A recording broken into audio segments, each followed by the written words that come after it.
প্রার্থনার মাধ্যমে আমরা ওই পরম শক্তি পরমপিতা ঈশ্বরের সাথে যুক্ত হতে পারি।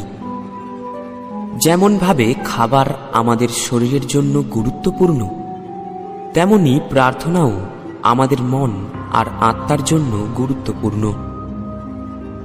প্রার্থনা ভরা হৃদয় বিশ্বাস আর প্রসন্নতায় ভরে থাকে।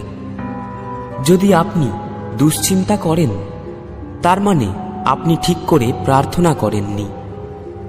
আর যদি আপনি সত্যি মন থেকে প্রার্থনা করেছেন, তাহলে চিন্তা কেন করেন? কিসের জন্য চিন্তা করেন?